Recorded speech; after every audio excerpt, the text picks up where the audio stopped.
बागी बहस, जातीय विभेद, वर्गीय उत्पीडन, लैङ्गिक हिंसा अझै पनि कायमै छन्। सामाजिक सांस्कृतिक रूपान्तरण हुन बाँकी नै छ। विद्रोही चेत भुइँ मान्छेहरूको आवाज, न्याय र समानताको स्वर अर्थात् बागी विचार, फरक मतसँग फरक कोणबाट बहस, बागी बहस। नमस्कार, म राजन समीप। आदरणीय दर्शकवृन्द, समय गतिशील छ। गतिशील समयसँगै आम मानिसहरूमा परिवर्तनको एउटा उत्कट अभिलाषाहरू जीवित हुँदै जान्छ। हिजोभन्दा आज र आजभन्दा भोलि आम मानिसहरूमा परिवर्तनको चाहनाहरू पास हुँदै जान्छ। संसारका थुप्रै मुलुकहरूमा तत्कालीन व्यवस्था, तत्कालीन असमानता, तत्कालीन विभेदहरूका विरुद्धमा ठुल्ठुला परिवर्तनगामी आन्दोलन र अभियानहरू खास समयमा भएका छन् र अनेक परिवर्तन सम्भव भएको छ। नेपालको सन्दर्भमा हामीले कुरा गर्दा अहिले हामी सङ्घीय लोकतान्त्रिक गणतन्त्रात्मक व्यवस्थामा छौँ र यो व्यवस्थासम्म आइपुग्नका लागि थुप्रै आन्दोलन र अभियानहरू सञ्चालन भएका छन्। कार्यक्रम बागी बहस यस्तो कार्यक्रमका रूपमा हामीले अगाडि सार्न खोजिरहेका छौँ ताकि व्यवस्था परिवर्तनको निम्ति समाजमा रहेका विभेदहरूका विरुद्धमा आन्दोलन र अभियानको नेतृत्व गर्ने, चाहे त्यो विचारको माध्यमबाट होस् चाहे त्यो भौतिक रूपमा होस्, तिनै व्यक्तिहरूको विचारलाई पुँजीकृत गर्ने उद्देश्यले कार्यक्रम बागी बहस हामीले सञ्चालन गर्न लागिरहेका छौँ। निकै लामो समय पछाडि आजको यस श्रृङ्खला लिएर हामी उपस्थित भएका छौँ। आजको यस श्रृङ्खलामा तत्कालीन राजतन्त्रको विरोधका निम्ति नेपाली काङ्ग्रेससँग निकट रहेर सुरुवाती दिनमा आफ्नो राजनीतिक जीवन प्रारम्भ गर्नुभए, नेपालमा कम्युनिस्ट आन्दोलनलाई यो उचाइसम्म पुर्याउनको निम्ति निकै ठुलो भूमिका खेल्नुहुने, वैचारिक नेतृत्वको रूपमा आफ्नो छवि बनाउनुभएका मार्क्सवादी चिन्तक एवं नेकपा माओवादी केन्द्रका वैचारिक नेताका रूपमा स्थापित उनै व्यक्ति हुन् राम कार्की। आजको यो बागी बहसमा उहाँलाई स्वागत गरौँ। कुराकानीको आरम्भ गरौँ। सर्वप्रथम त यहाँहरूले जुन लामो एउटा सङ्घर्ष गरेर, एउटा कठिन सङ्घर्ष गरेर यहाँसम्म आइपुग्नु भएको छ, यहाँको जीवन नै एउटा यो बागी बहस कार्यक्रमको लागि यहाँको चाहिँ तपाईँको चाहिँ सशर्ते जीवनी मात्रै लिँदाखेरि पनि पर्याप्त हुन्छ जस्तो लाग्छ मलाई। त्यसो भएको खण्डले, त्यसो भएको कारण हामी सशर्ते यहाँको चाहिँ बायोग्राफी जस्तो लिएर हामी छलफलको प्रारम्भ गरौँ। सर्वप्रथम यहाँको जन्म र बाल्यकालबाट कुराकानी आरम्भ गरौँ नि त। धेरै खुसी लाग्यो। अब यो बागी भनेको, रिबेल भनेको चाहिँ एउटा अल्बर्ट कामुले एउटा रिबेल भन्ने किताब लेख्नु भएको छ। त्यहाँ के लेख्नुहुन्छ भने क्रान्तिकारीहरूको चाहिँ एउटा परियोजना हुन्छ, एउटा लक्ष्य हुन्छ, एउटा कार्यक्रम हुन्छ र त्यो सकिएपछि करिब सकिन्छ, तर रिबेलको चाहिँ सकिँदैन। बागीको चाहिँ हुन त अब यता क्रान्तिको बारेमा पनि क्रान्तिकारीकरण गरिराख्नुपर्छ भन्ने कुराहरू आएको छ, तर बागी भनेको जहिले पनि ऊ चाहिँ एउटा पहरेदारको रूपमा अन्याय, असमानता, तमाम चिजको विरुद्धमा लागिरहनु पर्ने कुरा हो। अब मेरो जन्म चाहिँ ओखलढुङ्गा जिल्लाको रुम्जाटार भन्ने गाउँमा भएको। यसै मेरो बाबाको घर चाहिँ त्यसैको पारिपट्टि पूर्वतिर मामखा भन्ने गाउँपालिका, र त्यो मामखा भनेको चाहिँ किराँतहरूको बाक्लो उपस्थिति भएको र किराँतकै ठाउँ हो त्यो। हजुर। किनभने मेरो आफ्नो घर भएको ठाउँलाई पनि रिपा डाँडा गाउँ हजुर भन्थे, किनभने त्यसको तल चाहिँ रिपा छ अनि मास्तिर चाहिँ रिपा डाँडा गाउँ भन्ने त्यो किराँतहरूकै ठाउँ हो। हजुर। त्यहाँ जन्म भएको मेरो रुम्जाटारमा। र त्यस पछाडि मैले कहिले रुम्जाटार कहिले मामखा मेरो पढाइ भयो। एकपटक मेरो बाबा जीवित छँदा चाहिँ म 1-1.5 वर्षको लागि सप्तरी आएको थिएँ। त त्यसपछि बाबाको मृत्यु भयो। त्यसो हुनाले म 7 वर्षको उमेरमा मेरो बाबाको मृत्यु भएपछि फेरि हामी पहाड नै फर्केर गयौँ। र त्यही मामखा रुम्जाटारमा नै मेरो माध्यमिक तहसम्मको चाहिँ शिक्षा भयो। त्यहाँभन्दा यताको चाहिँ विद्यार्थी जीवन? त्यसपछि मैले अब कलेज पढ्ने सुयोग पाइनँ। हजुर। किनभने अब मलाई त्यसरी आर्थिक रूपमा नियमित रूपमा पैसा पठाउने सक्ने अवस्थामा मेरो आमा हुनुहुन्थ्यो। हुन चाहिँ मेरो अब जति पनि चरित्र निर्माणमा उहाँकै सबभन्दा बढी योगदान छ। उहाँ चाहिँ शिक्षित महिला हुनुहुन्थ्यो आफ्नो समयको, र उहाँले मलाई धेरै उहाँले जानेका कुराहरू सानोमा सिकाउनु भयो। सत्यप्रति एकदम निष्ठावान हुनुपर्छ भन्ने कुराहरू उहाँले महाभारत आदिबाट चाहिँ ग्रन्थहरूबाट लिएर मलाई सिकाउनुहुन्थ्यो, बुझाउनुहुन्थ्यो। र पछि चाहिँ मैले अब प्राइभेटबाट म राजनीतिमा सक्रिय भइसकेका थिएँ र प्राइभेटबाटै मैले बिएसम्मको अध्ययन पुरा गरेँ। थोरै पछाडि फर्काउँ, परिवारमा यहाँहरू कतिजना सदस्य रहनुभएको थियो? कतिजना? मेरो दिदीहरू 3 जना, उहाँहरूको सानैमा विवाह भइसकेका थियो। अब मेरो बाबा भन्दा पहिले उहाँले त्यो विवाह चाहिँ गरिदिएर उहाँ बित्नुभयो। त्यस पछाडि म एक्लै हो छोरामा। र अब हाम्रो परिवार भनेको चाहिँ आमा र मेरो मात्रै परिवार थियो। र हामी कहिले रुम्जाटार बस्थ्यौँ, कहिले मामखा बस्थ्यौँ। हजुर। जस्तो अब यो राजनीतिक चेतना चाहिँ यहाँमा कुन बेला कसरी चाहिँ आयो? म सानैदेखि नै अब यो खास गरी मिथोलोजी भन्नुहोस्, यिनीहरू पढ्थेँ। महाभारत रामायणका अधिकांश कथाहरू मलाई आमाले राति सुत्ने बेलामा सुनाउनुहुन्थ्यो। र भोलिपल्ट जहिले पनि आमा र मेरो छलफल हुन्थ्यो, कहाँ पुगेको थियो अरे? किनभने म निदाइसक्थेँ। त्यो कथा सुनाउँदा सुनाउँदै निदाएको हुन्थेँ। अनि मैले भन्थेँ यहाँ पुगेको थियो भनेपछि फेरि आमाले त्यहीँबाट त्यो कथा सुरु गर्नुहुन्थ्यो। त त्यसले यो सत्य असत्य, न्याय अन्याय भन्ने कुराहरू चाहिँ त्यस्तो अलिकति अवधारणा चाहिँ मेरो दिमागमा आमाले राखिदिनु भयो। अनि मैले आफैले पनि पढ्दै गएँ। अनि पढिसकेपछि अब स्वाभाविक रूपमा त्यति बेला नेपाली कङ्ग्रेसको मतलब एउटा छवि चाहिँ राजतन्त्र विरोधी छवि थियो। र बिपी कोइरालाको नाम चाहिँ त्यो नाम लिँदाखेरि पनि मान्छे अलिकति मतलब भावुक बन्ने, या त्यो नाम लिएको थाहा पायो पञ्चहरूले अथवा पुलिसले प्रशासनले भनेदेखि समाप्ति, त्यस्तो प्रकारको स्थिति थियो। त त्यही क्रममा चाहिँ एउटा साहित्य गोष्ठी भएको थियो। त्यो गोष्ठीमा चाहिँ जिल्लाव्यापी साहित्य गोष्ठी थियो। त्यहाँ मेरो कविताले प्रथम पुरस्कार पायो। पाइसकेपछि स्वाभाविक रूपमा त्यति बेलाका कङ्ग्रेस र कम्युनिस्टका विद्यार्थीहरूको ध्यान चाहिँ मतिर गयो। अनि गइसकेपछि गोपाल राई भन्ने एकजना हुनुहुन्थ्यो नेपाली कङ्ग्रेसको, अहिले उहाँ बितिसक्नु भएको छ। गोपाल राई मेरो सम्पर्कमा आउनुभयो र मलाई उहाँले काङ्ग्रेस बनाउनु भयो। होइन,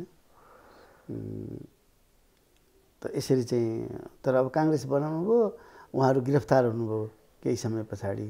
अनि म पनि अब भूमिगत हुन बाध्य भएँ, वारेन्ट भयो।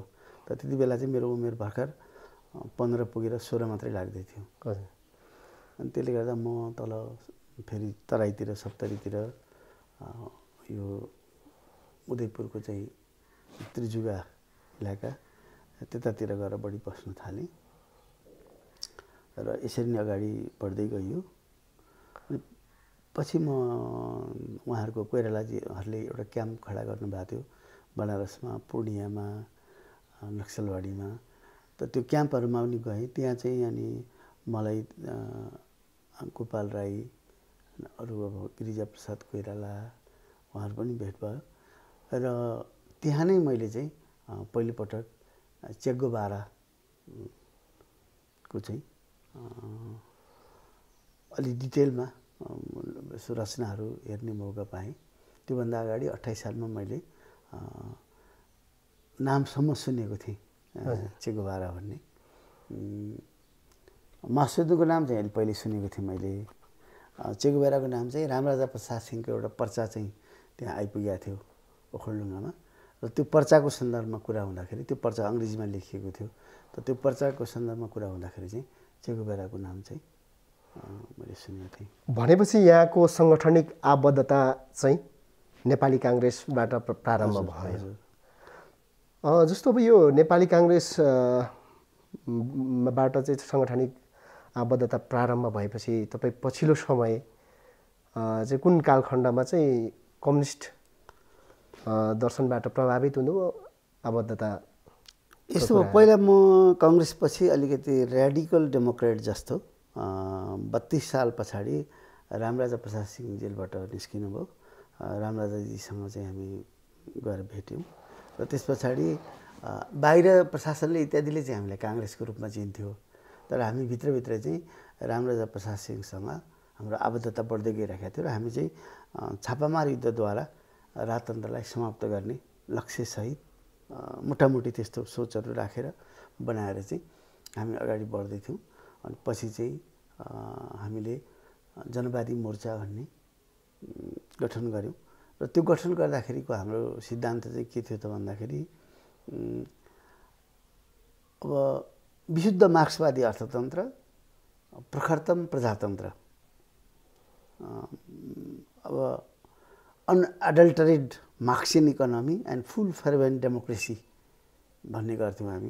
खास गरी रामराजाजीले त्यसलाई त्यसरी, अर्थात् हामीले के भन्थ्यौँ भने कम्युनिस्टहरूको शासन भएको ठाउँमा चाहिँ डेमोक्रेसी भएन, त्यो डेमोक्रेटिक लिबर्टीहरू पाइएन, र यता कङ्ग्रेसहरू जहाँ छन् त्यहाँ चाहिँ आर्थिक रूपमा असमानता असाध्यै बढेर गयो। त्यसले गर्दा यो दुईटालाई मिलाएर लैजानुपर्छ। त्यसो हुनाले यो दुईटा चिजलाई चाहिँ हामीले जोडेर जानुपर्छ भन्ने। अब त्यसलाई धेरै थ्योरिटिकल कामहरू त भएको थिएन होइन, तर मोटामोटी हाम्रो त्यो दस्तावेजमा त्यही लेखेका थियौँ हामीले, हाम्रो घोषणापत्रमा पनि त्यही लेखेका थियौँ, यसरी जानुपर्छ भन्ने चाहिँ हाम्रो लागेको थियो। अनि पछि रामराजाजीसँग म अलिक पछि बढी चाहिँ माओतिर टिल्ट गर्न थालेँ। अर्थात् हामीले एउटा छापामार शिविर बनाएका थियौँ रामराजाजी हामीले, यो अहिलेको तपाईँलाई झारखण्ड राज्यमा चाहिँ हामीले शिविर सञ्चालन गरिरहेका थियौँ। र त्यो शिविर सञ्चालन गर्दाखेरि त्यो शिविरको रेखदेख गर्ने जिम्मेवारी मलाई थियो। सुरुको त्यो हामी क्याम्प कमान्डर भन्थ्यौँ। अनि त्यो क्रममा चाहिँ अब ती युवाहरूलाई चाहिँ क्लास दिनुपर्ने, म आफै पनि भर्खरको थिएँ होइन, अनि मेरो पनि त्यत्रो अध्ययन केही पनि थिएन, अनि एकदम आफू पनि छिटो छिटो पढ्नु पर्ने र छिटो छिटो फेरि साथीहरूलाई बुझाउनु पनि पर्ने। त त्यो क्रममा चाहिँ खास गरेर माओ सेतुङ, चे गुएभाराको असाध्यै रेयर कम्ती किताब मात्रै पाइन्थ्यो र माओ सेतुङको किताबहरू चाहिँ अलि उपलब्ध थियो नि। माओ सेतुङहरू पढाउँदै गइसकेपछि आफूलाई कम्युनिस्ट ठान्न थाल्यौँ हामी। अनि रामराजाजीसँग अलिकति विभिन्न टेक्निकल सैद्धान्तिक कुराहरूमा डिफ्रेन्सेस भइसकेपछि चाहिँ हामी अब हामी एउटा कम्युनिस्ट पार्टीमा आबद्ध हुनुपर्छ भन्ने निर्णयसहित म र हाम्रो एउटा सानो टिम, जसमा अहिले पनि केही साथीहरू अहिले पनि जीवित हुनुहुन्छ, कुमार पौडेल यही पार्टीको माओवादी पार्टीमै केन्द्रीय समितिमा हुनुहुन्छ, कतिपय साथीहरूले पछि ब्याङ्कमा काम गर्नुभयो, हाम्रो अमर प्रधान भन्ने साथी, त्यस पछाडि सन्तनु कार्की भन्ने साथीहरू, दिलीप चौधरी शहीद हुनुभयो, त धेरै साथीहरू शहीद पनि हुनुभयो त्यसमध्येबाट। अनि कति साथीहरू चाहिँ अब जीवनको यो उकाली ओह्रालीमा दायाँ बायाँ लाग्नुभयो, तर पनि एक प्रकारको हामीसँग भावनात्मक चाहिँ सामिप्य चाहिँ रहिरह्यो। हजुर, र हामी चाहिँ एउटा, अनि त्यही बेलामा हाम्रो एउटा बहस भयो कि हामीले एउटा बेग्लै कम्युनिस्ट समूह बनाउने कि यी भइरहेका कम्युनिस्टहरू मध्ये कुनैमा समाहित हुने भएपछि हाम्रो कुराकानी चाहिँ त्यति बेलाको चौथो महाधिवेशनसँग पनि र यता मालेसँग पनि चल्यो। त मालेले चाहिँ हामीलाई तपाईँहरूलाई कतिजना केन्द्रीय समितिमा चाहिन्छ, तपाईँहरू कतिजना चाहिँ केन्द्रीय सदस्य स्तरमा बस्नुहुन्छ भन्ने ढङ्गले कुरा गर्यो। अब अहिले भए त सायद अहिलेको हामी भएको भए मालेमा जान्थ्यौँ होला, किनभने अब सिधै केन्द्रीय समिति सदस्य पाइन्थ्यो। अब यता चौथो महाधिवेशनसँग कुरा गर्दा चाहिँ मोहन विक्रमजीले के भन्नुभयो भने अब अरूको हकमा चाहिँ उहाँहरूले 6 महिनाभित्र सदस्य पाउनुहुन्छ, तर तपाईँको हकमा चाहिँ अलिकति तपाईँले लामो प्रतीक्षा गर्नुपर्छ, किनभने तपाईँ चाहिँ अलि उच्च वर्गबाट पनि आउनुभएको र नेतृत्वको पनि उच्च तहबाट आउनुभएको हुनाले तपाईँले चाहिँ सदस्यता लिनको निम्ति अलि लामै समय काम गर्नुपर्छ, परीक्षा दिनुपर्छ भनेपछि खाँटी कम्युनिस्ट त एरिएछ भन्ने लाग्यो। अनि एउटा त अर्को कुरो चाहिँ यो चिनको सवालमा, चिनको प्रश्नमा चाहिँ चिनमा दङ सियाओपिङ र माओ सेतुङ मध्ये को सही भन्ने विषयमा चाहिँ स्वाभाविक रूपमा अहिले पनि म माओ सेतुङलाई सपोर्ट गर्छु। त त्यसो हुनाले हामी चाहिँ चौथो महाधिवेशनतिर आबद्ध भयौँ। जस्तो नेपाली काङ्ग्रेसबाट सङ्गठित सदस्यता लिएर राजनीति प्रारम्भ गर्नुभयो, त्यसपछि चाहिँ छुट्टै एउटा कम्युनिस्ट पार्टी गठनको प्रक्रिया र चाहिँ तपाईँको चाहिँ पछि गएर चाहिँ भइरहेका कम्युनिस्ट पार्टीसँग चाहिँ समाहित हुँदै अथवा चाहिँ सहकार्य गर्दै अगाडि बढ्नुभयो र यहाँसम्म आइपुग्नु भएको छ। मूलत तपाईँको एउटा सच्चा कम्युनिस्ट कार्यकर्ता, कम्युनिस्ट नेता भएर हिजो विगतमा गर्नुभएको सङ्घर्षलाई कसरी सम्झिनुहुन्छ यहाँले?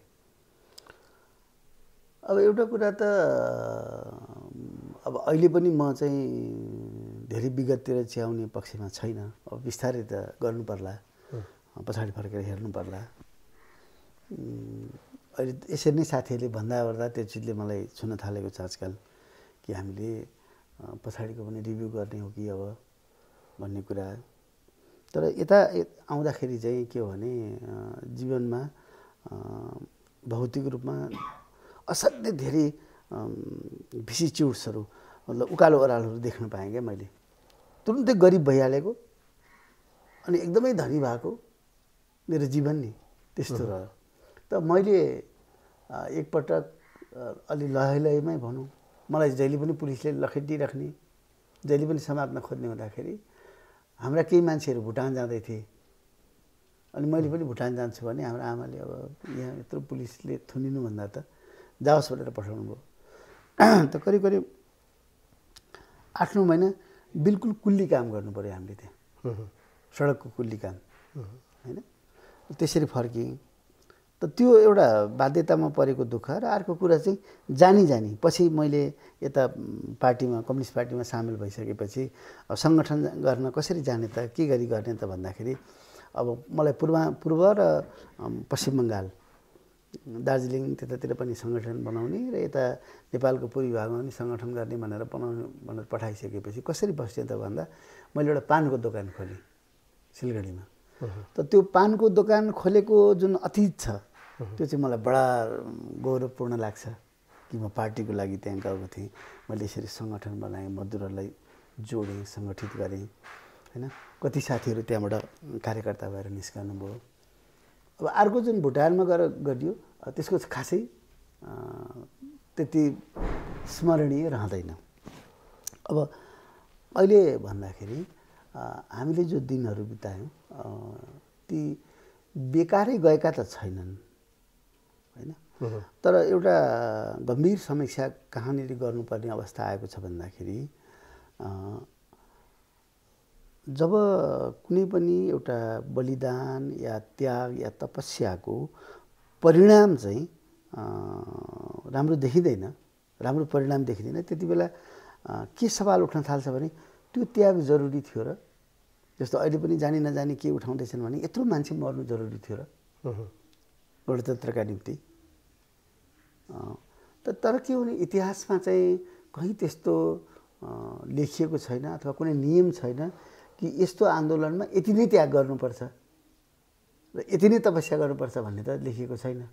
तर पनि अहिले एउटा टटकारो रूपमा मान्छेलाई अव्यक्त रूपमा के आइरहेको छ भने यत्रो तपस्या, यत्रो त्याग, यत्रो परिवारहरूको विघटन, यत्रा मान्छेको हत्या, यत्रा मान्छे टोराटोरी भए होइन, त यस पछाडिको परिणाम यति नै हो त भन्ने चाहिँ आएको छ।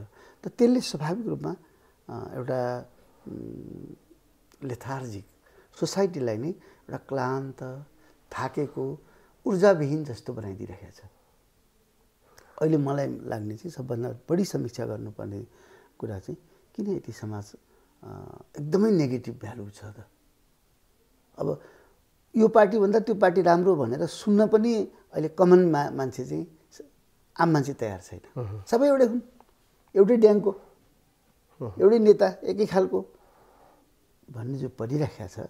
त त्यसले गर्दाखेरि स्वाभाविक रूपमा एउटा गम्भीर प्रश्न चाहिँ आएको छ। जस्तो कि व्यक्तिगत हिसाबमा तपाईँलाई होइन यो विगतका चाहिँ तपाईँको चाहिँ सङ्घर्षहरूलाई सम्झिँदा र चाहिँ तपाईँको चाहिँ भावी पुस्तालाई सम्झिँदा आत्मसन्तुष्टि कतिको छ सन्तुष्टिगत हिसाबले? मलाई त एकदम स्वाभाविक सन्तुष्टि छ। मैले जसरी संसार यति माथिबाट हेर्न पाएँ होइन, त म एउटा एकल महिलाले एउटा गाउँमा दूरदराजमा हुर्काएको मान्छे। मैले पढ्ने हाई स्कुलमा चाहिँ हेडमास्टर प्राइभेटबाट 12 क्लास पास गरेको हेडमास्टर हुनुहुन्थ्यो। त्यस्तो ठाउँमा पढेको मान्छेले मैले यति ठुलो परिचय पाएँ, यति ठुलो रिकग्निसन मैले पाएँ र मलाई यो ज्ञानको संसारभित्र जान यति अभिप्रेरित गर्यो कि मैले कहिले ग्राम्सीको त मैले नामै सुन्दिनँ थिएँ होला सायद, म गाउँको मास्टर भएर बसेको भए। मैले लेनिनलाई यति धेरै किन पढ्थेँ होला, रोजा लक्जमबर मैले किन पढ्थेँ होला होइन। र अहिले पनि जो क्रिएटिभ काम गरिरहेका मान्छेहरूको बारेमा मलाई जुन जिज्ञासा हुन्छ, चाहे हाम्रा ती मदन राई हुन्, चाहे हाम्रा ती पुन हुन्, चाहे त्यो लद्दाखमा काम गरिरहेको सोनाम वाङचुक हुन्, त यी तमाम जो अलिकति फरक ढङ्गले केही काम गर्न खोज्छ त्यो प्रति मेरो ध्यान गइहाल्छ। त यतिको त मलाई त्यसले बनायो होइन। त त्यसो हुनाले र सौन्दर्यको जुन चेतना ममा अभिवृद्धि भयो, what is beauty, what is love, यो चिज जो दियो त्यो त मैले अरू कुनै बाँकी जीवनमा म ब्युरोक्रेसीमा गएको भए, नोकरसाहीमा कर्मचारी तन्त्रमा गएको भए या मास्टर भएको भए पाउँदैन थिएँ मैले। जस्तो कि अघि पनि यहाँले भन्नुभयो यति चाहिँ सङ्घर्षहरू भए तर जति चाहिँ तपाईँको उपलब्धिहरू हुनुपर्ने थियो त्यो भएको चाहिँ होइन, हामीले त्यो देखेका छैनौँ। त्यो जहाँ जुन हुनुपर्ने थियो त्यो भइसकेको छैन भन्ने कुराहरू, यो त्रुटिगत हिसाबले कमजोरी कहाँनिर भयो जस्तो लाग्छ यहाँलाई? कमजोरी के हो भने जहिले पनि क्रान्तिको क्रान्तिकारीकरण भनेको अर्थ चाहिँ आफ्नो परिवेशमा, आफ्नो परिप्रेक्ष्यमा जहिले पनि मार्क्सवाद लेनिनवादको चाहिँ नयाँ नयाँ व्याख्या, नयाँ नयाँ विश्लेषण गरिराख्नुपर्छ। त्यसले त्यसलाई विकसित तुल्याउँछ। मान्छेले भन्छ नि यसलाई निरन्तर विकसित तुल्याउनुपर्छ, किनभने साइन्स भनेको त त्यो डगमा होइन, यसै रहँदैन, त्यसलाई त विकसित तुल्याइरहनुपर्छ। त्यसलाई विकसित तुल्याउने तरिका के हो त भन्दाखेरि त्यसको एक्सपेरिमेन्ट गरिराख्ने। जस्तो माओले असाध्यै राम्ररी भन्छन् कि ज्ञान कहाँबाट आउँछ त भन्दाखेरि ज्ञानको निम्ति एउटा त उत्पादन, जो खानेकुराको लागि भौतिक हाम्रो अस्तित्व धान्नका निम्ति गरिने उत्पादन, अर्को कुरो साइन्टिफिक एक्सपेरिमेन्ट भन्छन् उनले होइन, र क्लास स्ट्रगल भन्छन्। त त्यो साइन्टिफिक एक्सपेरिमेन्ट भनेको खालि फिजिकल साइन्सका निम्ति ल्याबोरेटरीमा बसेर गरिरहने,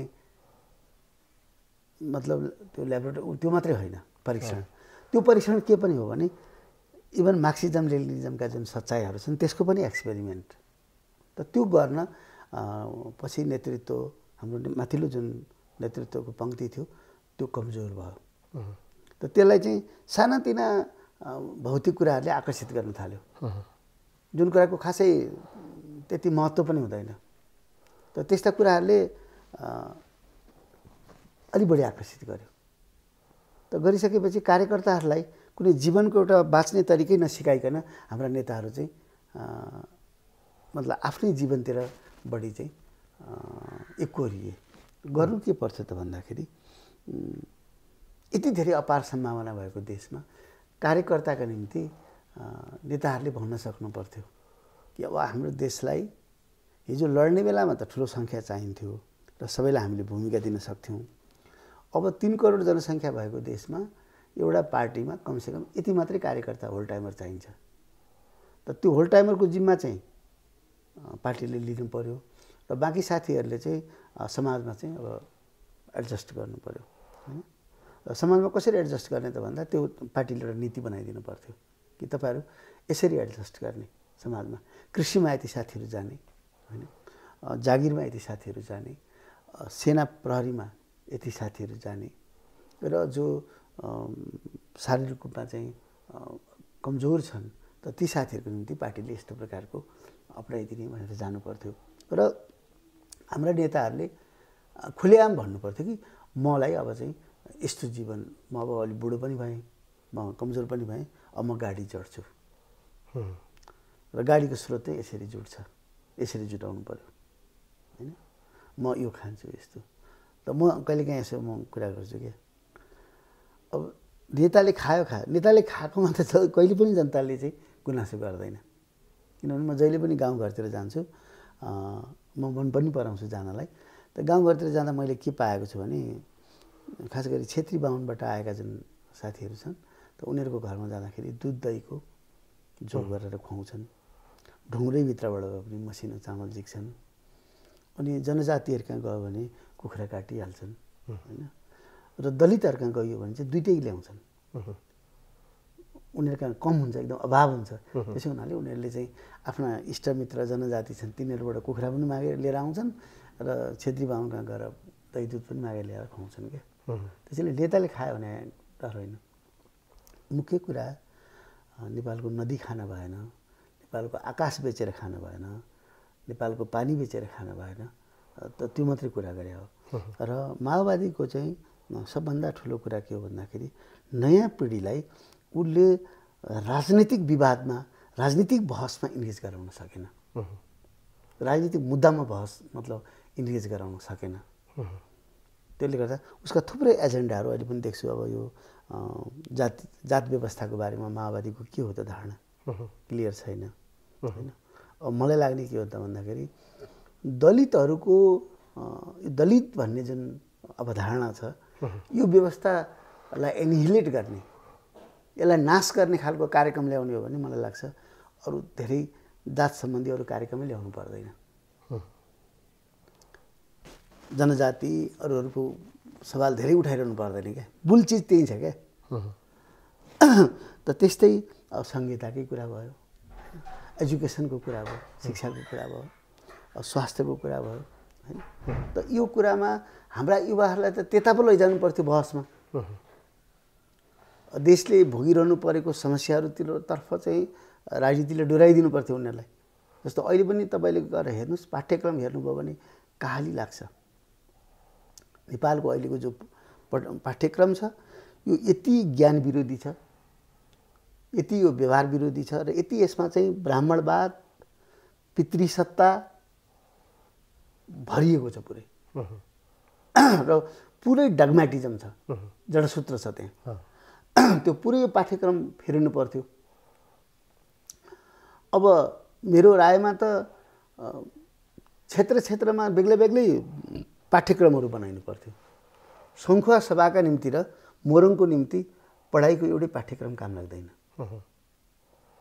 अलग अलग पाठ्यक्रम हुनु पर्थ्यो। त यस्तातिर यो क्रिएटिभ चिजतिर चाहिँ हामीले हाम्रा कार्यकर्ताहरूलाई, यो देशका युवाहरूलाई त्यो बहसतिर लैजाने कुरामा चाहिँ माओवादी चुक्यो। त यस्तो लाग्न थाल्यो कि माओवादीसँग वैचारिक रूपमा बन्ध्याकरण भइरहेको छ। अब माओवादीसँग नयाँ विचार छ। जस्तो कि तपाईँहरू पार्टीको चाहिँ जिम्मेवार तहमा पनि हुनुहुन्छ, यी कुराहरू नेतृत्व तहसम्म होइन, हाइकमान्डसम्म चाहिँ तपाईँहरूले पुर्याउनु भएको छ कि छैन? छलफल बहसहरू हुने गरेको छ कि छैन? होइन, मैले त सार्वजनिक रूपमै यत्रो लेखिरहेको छु, यत्रो बोलिरहेको छु, त्यो नेताहरूसँग पुग्दैन भन्ने कुरा त होइन। नेताहरूको व्यवहारले पनि पुग्यो नै जस्तो लाग्छ। किनभने अब अहिले चाहिँ लाग्छ कि अब हामीबाट पनि अलिकति भयो, गएर जसरी भए पनि नेताहरू कहाँ चाहिँ उसले मन पराए पनि मन नपराए पनि जाने, बहस गर्ने, छलफल गरिरहने कुरामा हाम्रो पनि अलिकति पूर्वाग्रहले काम गर्यो, त्यसमा चाहिँ आफ्नो पनि गल्ती व्यक्तिगत रूपमा मेरो आफ्नो पनि कमजोरीको म महसुस गर्छु अहिले। किनभने मैले प्रचण्ड या बाबुराम या अरूलाई गएर चाहिँ आफ्नो लागेको कुराहरू आफ्नो धारणाहरू चाहिँ राखिराख्नु पर्थ्यो, तर त्यो उनीहरूले त्यति मलाई दिँदैनन्, महत्त्व दिँदैनन्, मलाई अलि उपेक्षा गर्छन् भन्ने भएर म भित्रको पनि एउटा अर्को जुन सायद अहङ्कारै होला होइन, मेरो पृष्ठभूमि इत्यादिको कारणले पनि प्राप्त भएको अहङ्कार होला। किनभने म चाहिँ आर्थिक रूपमा तलमाथि भए पनि सामाजिक रूपमा असाध्यै प्रतिष्ठित परिवारबाट आएको हुँ, त त्यसो हुनाले त्यसले पनि त्यो इगोले पनि काम गर्यो होला, म गइनँ। तर एउटा कुरा चाहिँ के भने यी कुराहरू नेताहरूको दिमागमा परेको छ। अब अहिले यसपटकको केन्द्रीय समितिमा जुन प्रकारको बहसहरू हो, त त्यसले चाहिँ के लाग्यो मलाई भन्दा हाम्रा कुराहरू प्रिभेल गर्न समय लाग्दो रहेछ। यो बिस्तारै प्रिभेल गर्दैछ कि अब चाहिँ नेताहरूले अलिकति सिरियसली सुन्न थालेका हुन् कि, किनभने बडो विचित्र छ। हेर्नुहोस् त, हाम्रो माओवादीको असाध्यै राम्रो कार्यकर्ता मध्ये 95%लाई नेपालको बजेटको चाहिँ वितरण कसरी हुन्छ त्यो थाहा छैन। त हामीले जब सिस्टम भत्काउने कुरा गरिसकेपछि, पहिला त खुब गऱ्यौँ सिस्टम भत्काउने, अब सिस्टम अर्को रिप्लेस गर्नको निम्ति बनाउनको निम्ति त यो त बुझ्नु पऱ्यो नि त। जस्तो अहिले पनि शिक्षामा कहिले पनि 5%भन्दा बढी बजेट चाहिँ नेपालमा एलोकेट भएको छैन, मतलब छुट्याइएको छैन। स्वास्थ्यमा 3%भन्दा माथि बजेट जाँदैन। त यो स्थितिलाई अन्त गर्नतिर लाग्नु पर्थ्यो माओवादीले त। ठिक छ, हामी यो पार्टीको विषय र फेरि युवा पुस्ताको विषयसँगै चाहिँ तपाईँको चाहिँ समाजवाद मार्क्सवादको विषयमा जोडिनेछौँ थोरै। जस्तो वर्तमान राजनीतिक घटना छ नि, जुन परिदृश्य छ, यस विषयमा यहाँको धारणा के छ? अब अहिले आएको सङ्कट भनेको चाहिँ पुँजीवादी व्यवस्थाभित्र आएको सङ्कट हो। किनभने अहिले विकल्पको राजनीति कसैले पनि गरिरहेका छैन, विकल्पको राजनीतिक एजेन्डा कसैले पनि दिएको छैन। अहिलेको जुन यो न्यू लिबरल इकोनोमी भनेर भन्छ होइन, अब नवउदारवादी पुँजीवादको जो राजनीति हो, अर्थनीति हो, त्यसको संस्कृति हो, त्यही नै यहाँ हाबी छ। र त्यसैभित्र यसो सुधार यता भाषा फरक बोल्छन्, तर यो नवउदारवादी सिस्टमलाई रिप्लेस गरेर यसको सट्टामा यसलाई हटाएर यसको सट्टामा यस प्रकारको हामी समाजवादी व्यवस्था ल्याउँछौँ भन्ने खालको कार्यक्रम कसैसँग छैन। जो माओवादीबाट छुटिएर गए, हामी एउटा केही गर्छौँ नयाँ विकल्प दिन्छौँ भनेर गए, उनीहरूको पनि सम्पूर्ण यो अहिलेको यो 5-7 वर्षको हेर्दाखेरि त उनीहरूको झन् थोत्रो छ, ढुसी परेको चिज छ, आफै अल्मलिएका कुराहरू छन्, मोडलेटेड, कुहिरोमा काग फसे जस्तो छ। त त्यसो हुनाले मलाई चाहिँ अहिले के लाग्छ भने यो माओवादी पार्टीलाई कि त अब विघटन गर्नु पर्यो र नयाँ पार्टी बनाउनु पर्यो हामीले, होइन यही माओवादी पार्टीलाई हामीले पुनर्जीवन दिन चाहेको हो भने, यसलाई नयाँ बनाउन चाहेको हो भने चाहिँ हामीले प्रचण्डलाई कन्भिन्स गर्नु पर्यो। अब प्रचण्ड कन्भिन्स हुँदैनन् भने त्यसको एउटा चुडान्त स्थितिमा एउटा कुरा आउला। तर अहिलेको युवा पिँढीले जो वास्तवमा यो माओवादी आन्दोलनलाई, माओवादी राजनीतिलाई निरन्तरता दिन चाहन्छ, त्यसले चाकडी होइन, पदका निम्ति चाकडी होइन कि विचारका निम्ति आफ्नो नेतासँग बहस गर्नु पर्यो। त मलाई लाग्छ अहिले 7वटा प्रदेशका 5-5 जना हाम्रा युवा कार्यकर्ताहरू गएर चाहिँ प्रचण्डसँग यो बहस गर्ने हो भने मलाई लाग्छ प्रचण्ड सहमत हुन्छन्। यहाँको जुन चाहिँ अभिव्यक्तिहरू सुनिरहँदाखेरि होइन, प्रचण्डलाई अहिले चाहिँ तपाईँको चाहिँ युवाहरूले मलाई साथ दिँदैनन् भन्ने खालको एक खालको डर अथवा चाहिँ एक खालको त भयले पनि हो, चाहिँ एउटा चाहिँ तपाईँको चाहिँ निश्चित चाहिँ तपाईँको चाहिँ होइन तलको जुन गुटको घेराबन्दीहरू, तपाईँको पार्टीभित्र चाहिँ विभिन्न गुट उपगुटहरू छ, यही चाहिँ तपाईँको चाहिँ गुटलाई चाहिँ टाकान टुकुन मिलाउनमै चाहिँ समय उहाँले चाहिँ खर्चिरहनु भयो। मुख्य कुरा के भने अब अरूले पनि साना चाहिँ उपगुटहरू चाहिँ बनेको देख्छु मैले माओवादीभित्र, तर एकीकृत माओवादी अभियान अगाडि लैजान्छु भन्ने खालको सोच लिएर कोही पनि आएन। यो दोस्रो तेस्रो अथवा पिँढीको नेता भन्नेको पनि त्यस्तो एउटा विराट सोच होइन। 5-7 जना 10 जना मान्छेले आफ्नो नजिक राख्ने अनि प्रचण्डसँग बार्गेन गर्ने त्यही ताकत लिएर होइन र केही पद हासिल गर्ने होइन, त यो मात्रै देखियो। अब उहाँहरूलाई मैले अन्डर एस्टिमेट गरेँ भने मैले त त्यति पनि गर्न सकेको छैन होइन। 8-10 जना चाहिँ कमसेकम मान्छे विभिन्न जिल्लाको लिएर बेला बेलामा जाने प्रचण्डसँग उहाँ साथीहरू अनि ती एकदमै 10 जनाले यहाँ 10 जनालाई मार घोकाएर लैजाने अनि 10 जनाले उहाँ गइसकेपछि राम कार्की नै चाहिन्छ, उहाँ नै हो हाम्रो पूर्वको चाहिँ भन्ने यस्तो पनि गराउन सकिनँ मैले त होइन। त्यसैले जसले गराए ती मभन्दा धेरै राम्रा मान्छे हुन्। तर कुरा के हो त भन्दाखेरि देशको आवश्यकता, नेपाली समाजको आवश्यकता र भविष्यको पिँढीप्रति हामी समर्पित भएर भन्ने हो भने कसैले पनि यो अभियानलाई निरन्तरता कसरी दिने, यसलाई जहिले पनि जीवन्त कसरी बनाउने, यो चाहिँ भाइब्रान्ट होस् र एकदमै यो जाओस् अगाडि भन्नका निम्ति चाहिँ त्यस्तो प्रयत्न गरेको देखिएन। मानेज्यूलाई मेरो बाघी प्रश्नै भनौँ, जस्तो कि तपाईँहरूको तहको जुन नेतृत्व हुनुहुन्छ यहाँहरूले पनि माथि नेतृत्वलाई मात्रै हेरिरहनु भयो क्या? पछिल्लो पुस्तालाई जुन चाहिँ तपाईँको युवाहरूलाई चाहिँ तपाईँको चाहिँ आन्दोलनका कामहरू जुन दिनुपर्ने थियो, त विचार निर्माणका कामहरू थियो, त्यो चाहिँ पर्याप्त होइन कि जस्तो लाग्छ। अब यस्तो भयो कि चाहिँ तपाईँको चाहिँ अहिलेको चाहिँ पछिल्लो पुस्ता युवा पुस्ताहरू चाहिँ यी विचारका कुराहरू सुन्न चाहँदैनन्, तपाईँको विचारमा के लाग्छ? यस्तो भयो, एउटा त हाम्रो अलिक योग्यता पनि पुगेन होला, उनीहरूलाई त्यो विचार चाहिँ कस्तो प्याकिङमा दिने हो, त्यसलाई कति स्वादिलो बनाएर दिने हो, किनभने त्यसको लागि त त्यो त प्रिय हुनु पर्यो नि त होइन। त्यसो हुनाले हुनसक्छ त्यसमा हामीलाई कमी कमजोरी भयो होला नि, तर मैले त अब हेटौडामा भएको महाधिवेशनमा पनि एउटा बेग्लै दस्तावेज पेस गरेका थिएँ, तर अब मेरो दस्तावेजलाई कसैले पनि सिरियसली पढेन। अब धेरै युवाहरूले आजकल पो भन्छन् दाइले यस्तो राम्रो लेख्नु भएको छ त्यति बेला भन्छन् क्या, त्यति बेला किनभने त्यो सुन्ने मुडमै थिएन कोही पनि होइन। पार्टीको यति डरलाग्दो भ्रष्टीकरण भइरहेको थियो त्यति बेला कि कोही पनि विचारलाई चाहिँ महत्त्व दिइरहेको थिएन। यो कस्तो हुँदो रहेछ भन्दाखेरि औषधि त बिमारीले खाने हो नि त, सोसाइटी जब एकदमै बिमारी हुन्छ नि तब मात्रै थाहा हुँदो रहेछ। अब विकसित ठाउँहरूमा विकसित समाजमा चाहिँ के हुँदो रहेछ भन्दाखेरि रेगुलर चेकअप भइरहेको छ, तपाईँ सन्चै भए पनि हस्पिटल जानुहुन्छ अनि गएर आफ्नो सबै चेकअप गराउनुहुन्छ। तर हाम्रो जस्तो निर्धन विचारको रूपमा पनि निर्धन देशहरूमा चाहिँ के हुँदो रहेछ भने बिमारी नै परेपछि, थलै परेपछि, भातै नरुचेपछि मात्रै हस्पिटल जाने। त हाम्रो यहाँ पनि के रहेछ त भन्दा के देखियो त भन्दा त्यो विचारको जरुरी त त्यति बेला पनि थियो, आजभन्दा 10 वर्ष अगाडि, 12 वर्ष अगाडि, 14 वर्ष अगाडि पनि थियो। त त्यति बेला जसले अलिअलि विचारको लागि भनेर नयाँ कुराहरू ल्याउन खोजे, अलिकति सवालहरू उठाउन खोजे, ती मान्छेलाई चाहिँ ती उपेक्षाको शिकार बने। म पनि लामो समय उपेक्षाको शिकार बने होइन।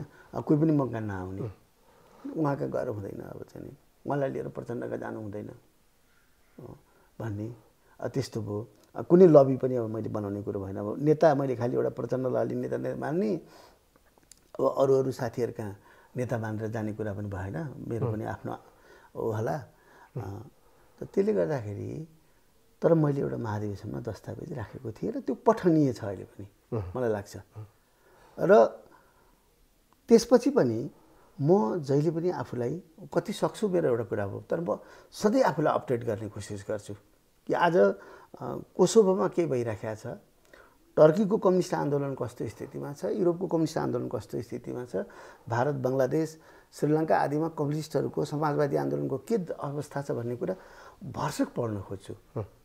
जबकि अब म धेरै अङ्ग्रेजी जान्ने मान्छे पनि होइन, त्यस्तो ब्याकग्राउन्डबाट पनि आएको होइन, तर म डिक्सनरी गरेर मिनिङ पल्टाएर भए पनि त्यहाँ के भएको रहेछ त्यति चाहिँ अपडेट म हुन्छु। तर त्यो कुरा के हुँदो रहेछ भने म अहिले महसुस गरेको कुरा के हो त भन्दाखेरि तपाईँले चाहँदैमा मान्छेले तपाईँको पढिदिँदैन। कयौँ कविताहरू, कयौँ पेन्टिङहरू, कयौँ डिस्कभरीहरू 50 वर्ष, 70 वर्ष, 80 वर्ष पछाडि गएर चाहिँ अनि त्यसलाई चाहिँ मान्छेले रियलाइज मतलब प्रिभेल गरिरहेछ क्या, त्यसलाई स्वीकार गरिएको छ कि यो वास्तवमा गहकिलो चिज रहेछ भनेर। त्यसैले अहिले तपाईँहरूले यो यस्तो गर्दैछौँ, हामी यसको दस्तावेजीकरण गर्छौँ भन्दा मलाई एउटा लाग्यो कि अस्ति भर्खरै मैले एउटा फ्र्याक्चर्ड फ्रिडम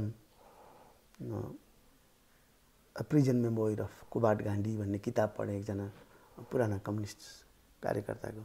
र त्यो पढ्दै जाने क्रममा मलाई के लाग्यो भने उनी अहिले बुढो भइसके, शिथिल भइसके, धेरै रोग छ उनलाई, तर अक्षर त जहिले जीवित रहँदो रहेछ, शब्द त जहिले बाँच्दो रहेछ, जहिले पनि जीवन्त। त मलाई के लाग्यो भने त्यो कोबादको त्यो किताब पढ्दाखेरि नाचिराखेको छ क्या अक्षरहरू, र ती अक्षरहरूले विचारको सृजना गरिराखेको छ क्या, विचारका झिल्काहरू पारिराखेका छन्, त्यसले हामीलाई एउटा उज्यालो दिइराखेको छ। त त्यसले गर्दा अब म यी बितेका वर्षहरूमा जुन किताब पढ्नमा या दस्तावेजहरू पढ्नमा खर्च गरियो त्यो त मलाई शानदार गयो भन्ने लाग्छ मलाई, त्यसमा कुनै पश्चाताप छैन। र जहाँसम्म तपाईँले भन्नुभयो अहिलेको युवा पिँढी खराब हो कि, त्यस्तो हुँदैन। हरेकलाई पठनीय सामग्री दिनु पर्यो, ऊ कहाँ अड्केको छ त्यहाँ गाँठो खुलाइदिनु पर्यो नि त, होइन त ऊ बिचरा यस्तो रड्डी चाहिँ नै पाठ्यक्रम पढिराखेको छ, यस्तो गलत शिक्षा व्यवस्था सिस्टमभित्र छ जहाँ चाहिँ सबभन्दा डिस्टिङसन ल्याउनु पर्ने मान्छेलाई फेल भनिएको छ, फेल हुनुपर्ने मान्छे फर्स्ट भइराखेका छन्, यस्तो सिस्टम छ। त्यसैले यो फेर्ने काम हामीले नगरेपछि हामीप्रति कसरी आकर्षण हुन्छ त? हामीले भोजपुरमा गएर त्यहाँको एजुकेसन सिस्टमलाई फेरिदिएको भए, होइन, त्यहाँको सोच्ने तरिकाहरू फेरिदिएको भए, हामीले यस प्रकारको डिबेट चाहिँ त्यहाँका गाउँ गाउँमा गएर गरेको भए, जस्तो मैले अघि सोनाम वाङचुकको नाम लिएँ नि त उनले लद्दाख जस्तो चाहिँ त्यो मरुभूमिमा त्यहाँ पानीको पहाड बनाएर सिँचाइको व्यवस्था गरिरहेका छन्। त भने जहाँ मान्छे अड्किएको छ, जहाँ मान्छे अप्ठ्यारोमा परेको छ, त त्यो ठाउँमा सघाउने हुनु पर्यो नि त राजनीति भनेको। राजनीति भनेको खालि चाहिँ मृत कुराहरू गरेर त भएन। जस्तो कि भावी चाहिँ तपाईँको चाहिँ आन्दोलनको होइन अबको दिशा के हुनसक्छ र तपाईँको चाहिँ आउने पुस्तासँग तपाईँ कतिको आशावादी हुनुहुन्छ यो अन्तिम एउटा कुरा के छ भने हरेक नयाँ पुस्ता अब निकै प्रतिभाशाली छ, किनभने उसले धेरै संसाधनहरू धेरै चिजहरू प्राप्त गरेको छ जुन कुराहरू हाम्रो बेलामा थिएन। जस्तो पुष्पलालले मोबाइल देख्न पाउनु भएन, होइन, हाम्रो बिपी कोइरालाले पनि ट्याब्लेट देख्न पाउनु भएन, होइन।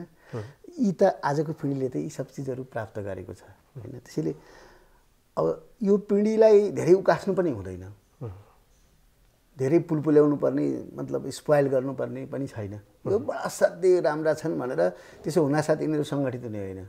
यिनीहरूलाई भन्नु पनि पर्यो तिमीहरू त बडा लाचार जस्तो देखिँदैछौ,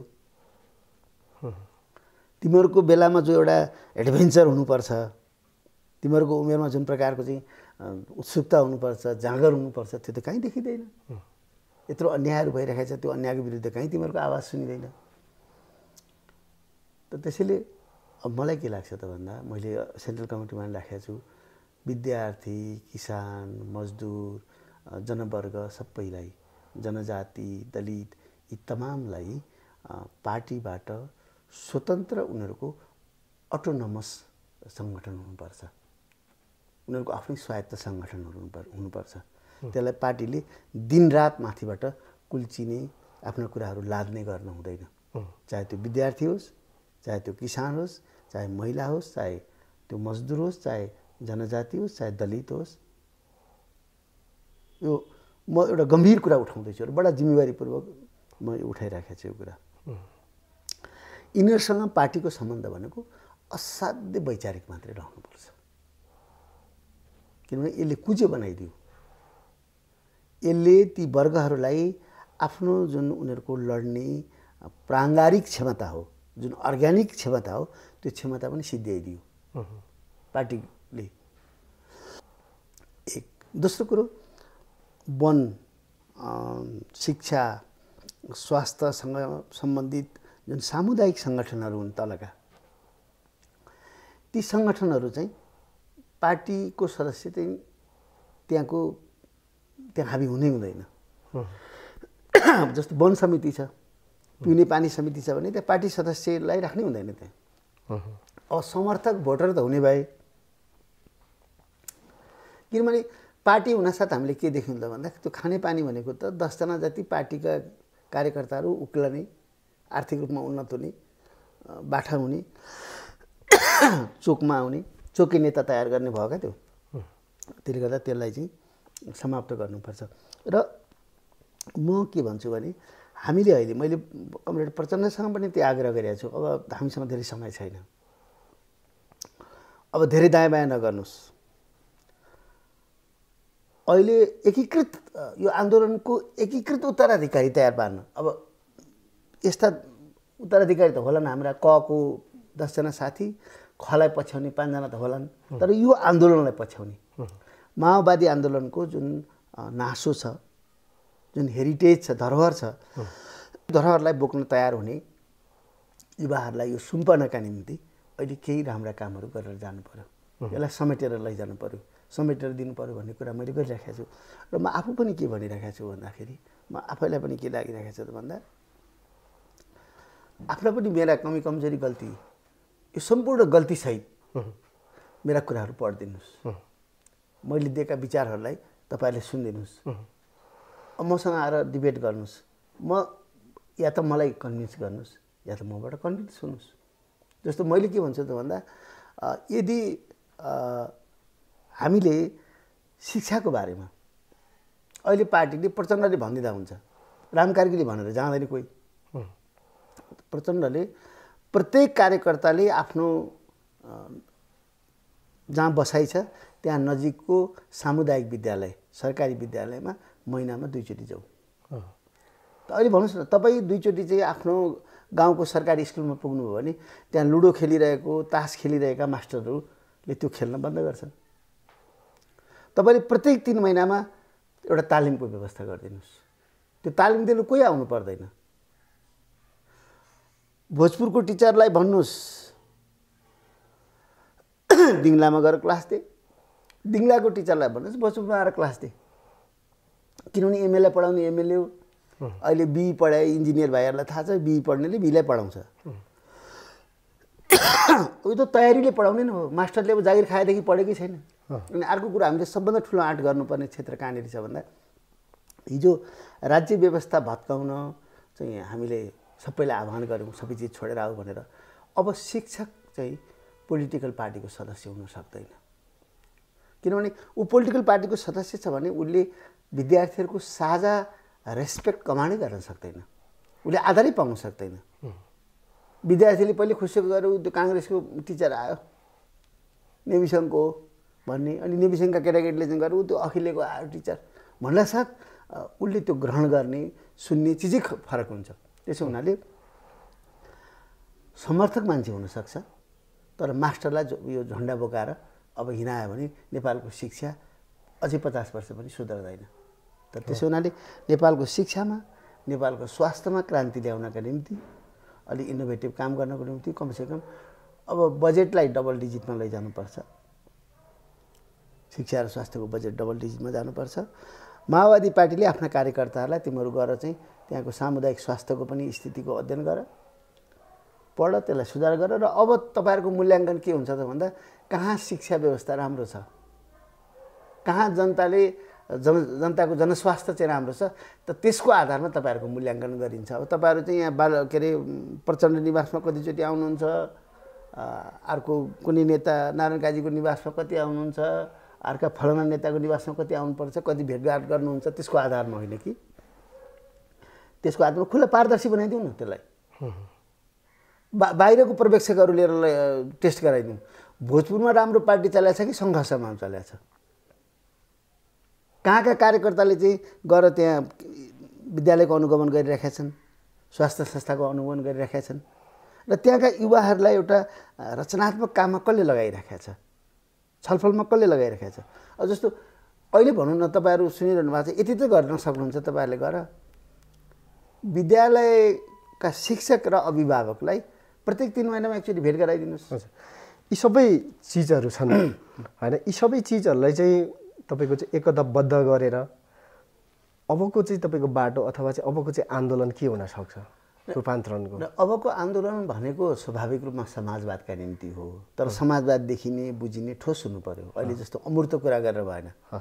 शिक्षामा ध्यान दिँदै त्यसरी हुँदैन। हेर्नुहोस्, यो अहिले मैले भनेको कुरा नि समाजवादै हो। समाजवादको सबभन्दा एउटा धुरीखम्बा हो त्यो।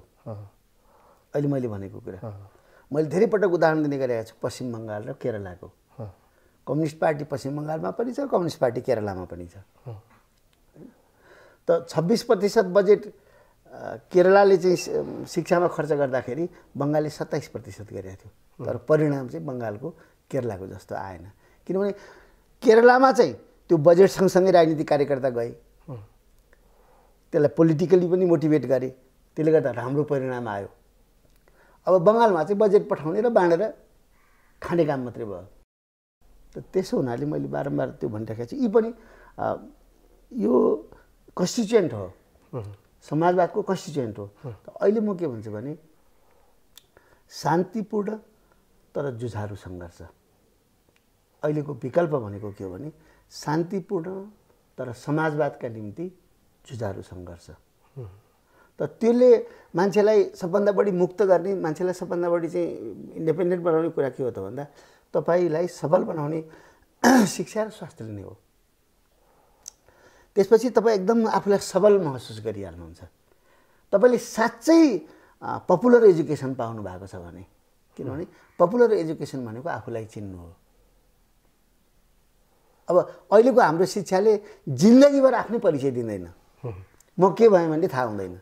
त त्यसले गर्दाखेरि त्यस्तो खालको पपुलर एजुकेसन हामीले प्राप्त दिन सक्यौँ भने, होइन, त्यतातिर त्यो थालनी गऱ्यौँ भने अब हामी चाहिँ बिस्तारै समाजवादतिर जान थाल्छौँ।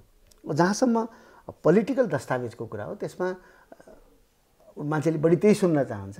र त्यो सुन्न चाहने कुरामा के भने अब अहिले लेनिनमा अडिएर होइन, माओमा अडिएर होइन, उनीहरूलाई छाडेर पनि होइन, उनीहरूको जुन उनीहरूले ब्याएका जुन खम्बाहरू छन् त्यो खम्बामा टेकेर मार्क्सवादलाई नयाँ विकास गर्नुपर्ने अवस्थामा छ। किनभने पहिला 19औं शताब्दीको अन्त र 20औं शताब्दीको सुरुवातमा झन्डै यस्तै निराशा, यस्तै सङ्कट देखा परेको थियो संसारमा। किनभने सत्ताधारी वर्ग पनि एकदमै सङ्कटमा थिए, जनताको निम्ति असह्य भइराखेको थियो त्यो सिस्टम, तर क्रान्ति भइराखेको थिएन। त त्यति बेला लेनिन आउनुभयो, अथवा लेनिनको एउटा ग्रुप आयो भनौँ न। त मैले त्यो लेनिनका विरोधीहरूलाई पनि त्यही ग्रुपभित्र राख्छु। लेनिन, रोजा लक्जमबर्ग, ट्रस्की, अब प्लेखानोभदेखि लिएर काउस्कीदेखि लिएर लिपनेखदेखि लिएर सबै यो टिमले एउटा नयाँ बाटो दियो, निकास दियो। त आज त्यसैको जरुरी छ। त्यसले गर्दा अब लेनिनले आफ्नो एउटा विशिष्ट कन्टेक्स्टमा भनेको कुरालाई यहाँ लागू गर्न सकिँदैन, तर लेनिनवादलाई छोडेर होइन। अहिले हरेकले यो क्रान्ति छोड्न, क्रान्तिबाट भाग्न के गर्छ त भन्दा लेनिन छोड्छ पहिला। त मैले के भन्छु भने अहिले एमालेका त्यो अहिले सङ्कट आइपुगेको छ क्या। त यिनीहरूको एमालेका नेताहरूको राजनीति अहिले यो दोस्रो पिँढी इत्यादि भनेको राजनीति भनेको चाहिँ निब बिनाका कलम हुन् यिनीहरू। कलमभित्र मसी पनि छ, कलम पनि असाध्य आकर्षक छ, तर निब चाहिँ छैन क्या। राजनीति भनेको चाहिँ लेख्ने हो क्या। राजनीति भनेको त व्यवहारमा गइहाल्नुपर्छ नि त। अहिले के गर्ने त्यो छैन क्या उनीहरूसँग। अहिले नवउदारवादी पुँजीवादको विरुद्ध कहाँ जानुपर्छ त भन्दा उनीहरू जान सक्दैनन्। किनभने एमाले भनेकै शिक्षा र स्वास्थ्यमा व्यापार गरेर मोटाएकाहरूको संरक्षण गर्ने पार्टी बन्यो। जुन पार्टीमा एकै दिन 250 यो देशका अलि माथिल्ला खालका व्यापारीले जोइन गर्छन् भने त्यो कसको पार्टी हो भन्ने थाहा भइहाल्छ त। म के भनिरहेको छु भने लेनिनका धेरै कुरा अब काम लाग्दैनन्, आउट अफ कन्टेक्स्ट छन्। तर लेनिनले जस्तै एउटा रेभोल्युसनको सिस्टम, रेभुलेसनको एउटा थियोरी, सङ्गठनको एउटा थियोरी अहिले विकास गर्नुपर्ने अवस्था छ। त्यो विकास हामीले गर्न सक्छौँ। कसरी सक्छौँ त भन्दा हामीसँग कार्यकर्ताको ठुलो फौज छ। त उनीहरूलाई अहिले एउटा मस्यौदा हामीले माथिबाट बनाएर तलसम्म चाहिँ छलफल गर्न छोडिदिने हो भने उनीहरूका नयाँ नयाँ कुरा, नयाँ नयाँ जुक्ति, नयाँ नयाँ उपाय अगाडि आउँछ। जस्तो कृषिमा आत्मनिर्भर कसरी हुने भन्ने विषयमा हाम्रो किसानहरूको बिचमा चाहिँ बहस गरिदिने हो भने हामीले सोच्दै नसोचेका जुक्ति र उपायहरू तिनीहरूले ल्याउँछन्। अब हाम्रो माथि के भइदिन्छ, यो डगम्या भएपछि, कर्मचारी भएपछि, कर्मचारी तन्त्र भइदिएपछि के हुन्छ भने तलबाट कहाँ आउँछ र भन्ने हुन्छ क्या। मुख्य सचिव त हामी नै विभागको, तल त पिउन चपरासी यस्ता न छन्, तिनीहरूले के ल्याउँछन् भन्ने हुन्छ क्या। त पोलिटिकल पार्टीले जब ब्युरोक्रेटिक सोच राख्छ खतम हुन्छ। हामीले सधैँ सोध्नुपर्छ कि जनताभित्र ज्ञान छ।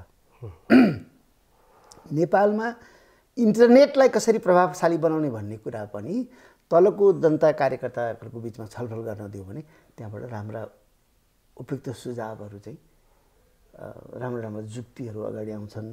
अर्को कुरो उनीहरूको इनिसिएटिभ चाहिँ मुक्त हुन्छ, उनीहरूमा जाँगर आउँछ। अब भनौँ न जनजातिको मुक्ति नेपालमा कसरी गर्ने, दलितको मुक्ति कसरी गर्ने भन्ने छलफलमा चाहिँ उनीहरूलाई सहभागी नगराउने। अनि एकजना मन परेको चाहिँ नि जनजातिको मान्छेलाई ल्याएर यहाँ छेउमा राखेर समावेशी छौँ नि हामी त त्यो पनि बाहुनै हो। त्यसको मतलब जन्म मात्रै त्यहाँ अन्त भयो होला। त्यो एउटा बाहुनलाई ल्याएर उभियाएर अनि यहाँ अर्को दलित थरको बाहुनलाई उभियाएर अनि चाहिँ हामीले समावेशी गऱ्यौँ भने योभन्दा पाखण्ड केही पनि हुँदैन।